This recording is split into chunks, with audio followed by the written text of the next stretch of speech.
Hi, fans of high quality entertainment. I was thinking the other day, I'm always thinking, I've got a decent sized CD collection.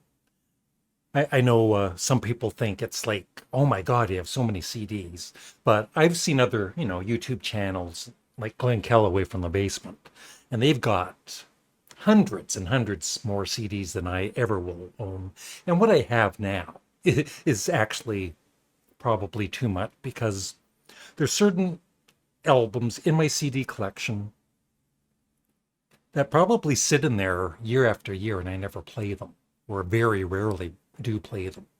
And so I thought I would gather 12 mostly albums that are, liked by the fans of these artists that either I just have never gotten into or I just plainly don't care for. And there are no particular order or anything. I just wanted to talk about them.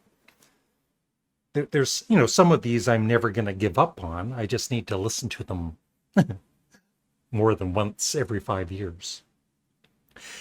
And before I show you the albums, I wanted to thank Misha Panfilov, if that's how you pronounce the name. On Instagram, this person wanted to send me a jazz album because they knew I was getting into jazz. And so they sent me this. And I've heard of Alice Coltrane, but I didn't know anything about the music or anything. Journey in Satchidananda, featuring Pharoah Sanders. I've only listened to it twice, and I really like this.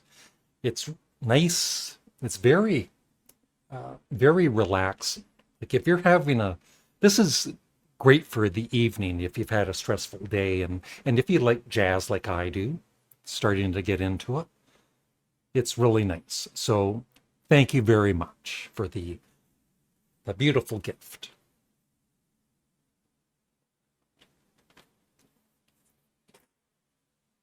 I'll be playing that more.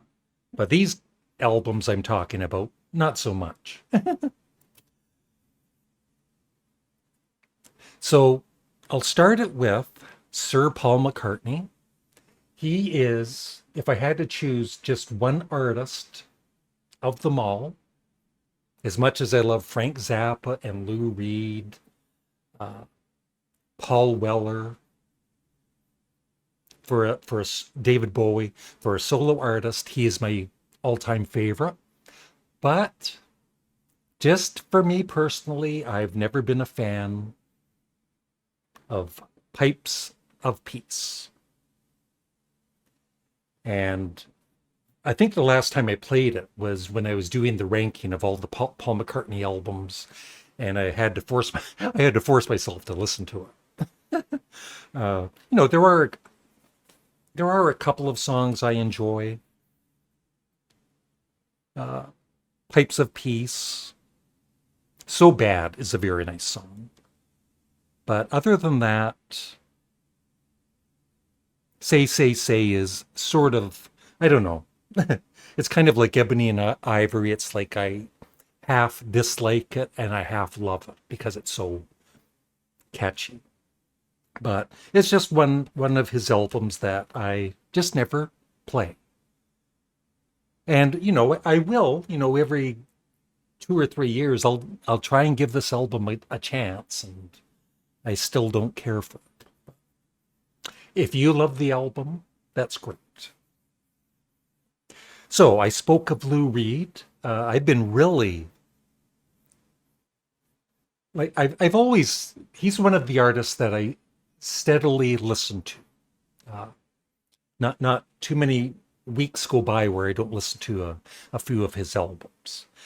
But the one album, once again, that I I've listened to it all the way through once, and that's because once again I was doing a ranking of all of his albums, and so you have to listen to the whole album. Other than that, I just can't be bothered with The Raven. There's quite a bit of spoken word in it. It's a double album. It's a very long album. And, once again, I do fairly soon, I'm going to try and listen to this again. But, and you should go into listening to an album without a negative attitude. And I try my best not to. It's like, this time I'm going to get it. But I'd rather listen to many, many other Lou Reed albums than this.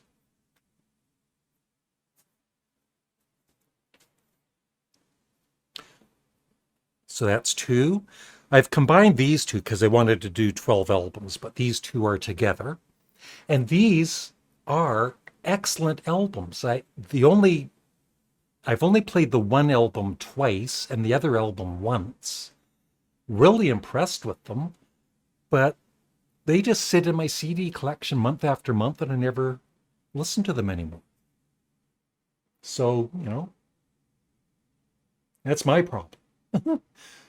The Mahavishnu Orchestra, Birds of Fire, which I've played twice, and The Inner Mounting Flame.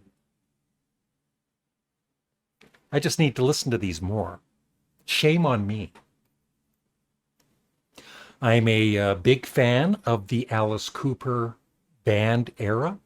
I just, on my ASMR channel, I uploaded an unboxing of the box set of the band and his solo career from, I think 7 years ago. So check that out at the end of this video if you haven't seen it already. And this album I've played, I guess, 2 or 3 times, and it's a great album.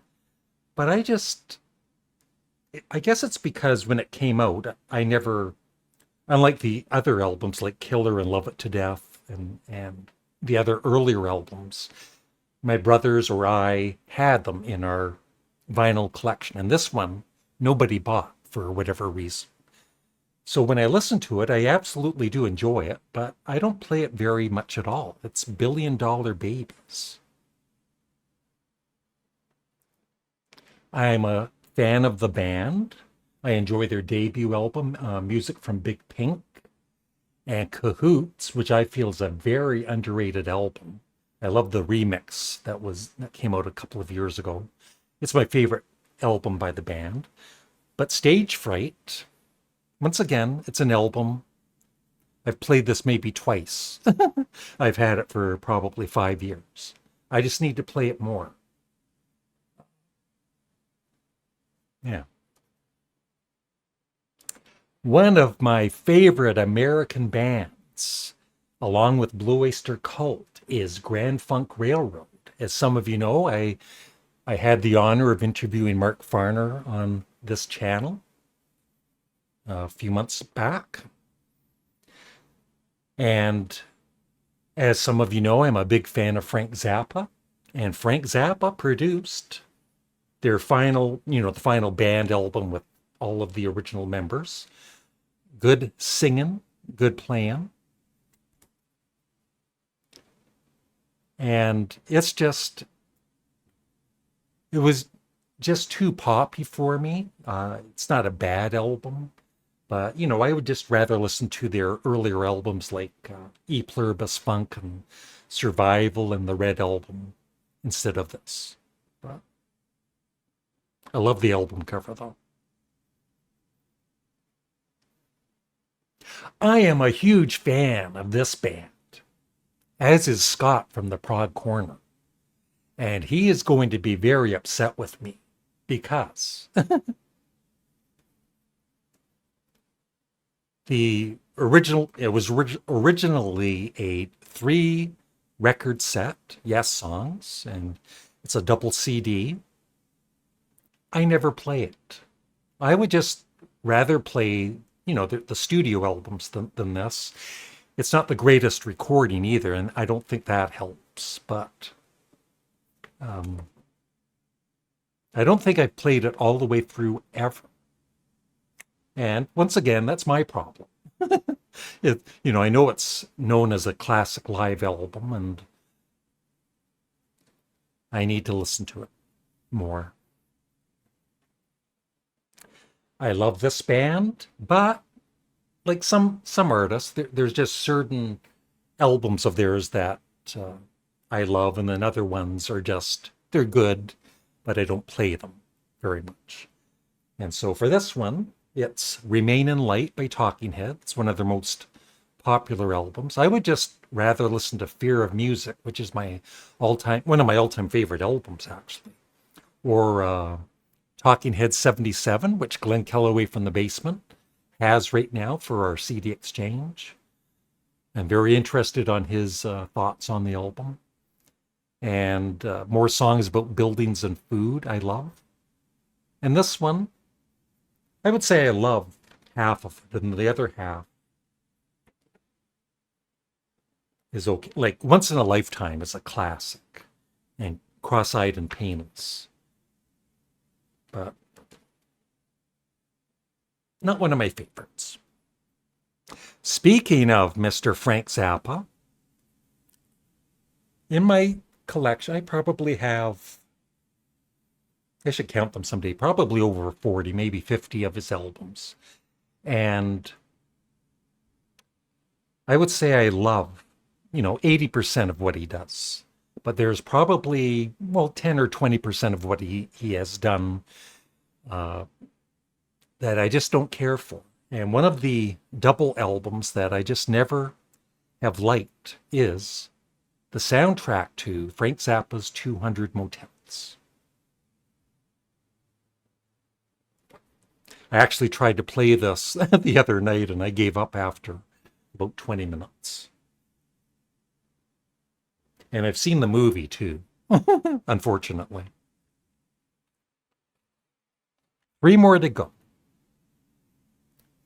I was talking about Yes. Yes, I was. And the original lead singer of Yes is one of my top five singers of all time for sure. And his first three albums are just, for me, excellent. I love them. His later albums, some are good, some not so good. This is a good album, but I've only played it once, maybe twice. 1,000 Hands, Chapter 1. I just need to listen to it more. I apologize, John Anderson, in case you're watching.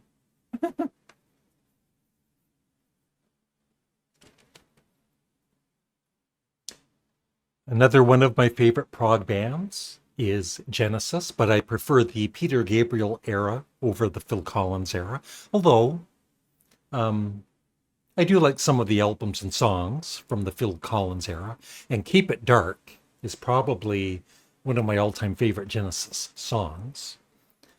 So, but this album is one of the early ones with Phil Collins on vocals, and it's a good album. But I've never connected with it as much as, like Trick of the Tail, for instance, or And Then There Were Three. It is Wind and Weather. And last but not least, I'm a fan of 10cc. My favorite album of theirs is How Dare You. It's the one it's actually of the, I think I have their first four albums. It's the only one of the first four that I play. So I've just taken this one, the original soundtrack. It's a very good album, but I never just bother playing it. I'd rather listen to How Dare You. How dare you not listen to the original soundtrack? I know. I like this too. On the case here, the original. They misspelled original. Real classy. But yeah, it's a very good album. Of course, it has I'm Not in Love. Life is a Minestrone. But some of these songs, like Good News, Channel Swimmer, I don't even remember them. So I need to listen to this because it's been a while. But they are a great band. But I love How Dare You so much that it's the only one of their early albums that I do play. And that is it.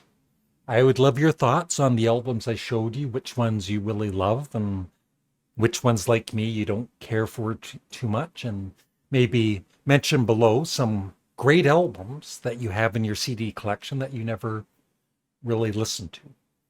Thanks for watching and have a great day. Bye.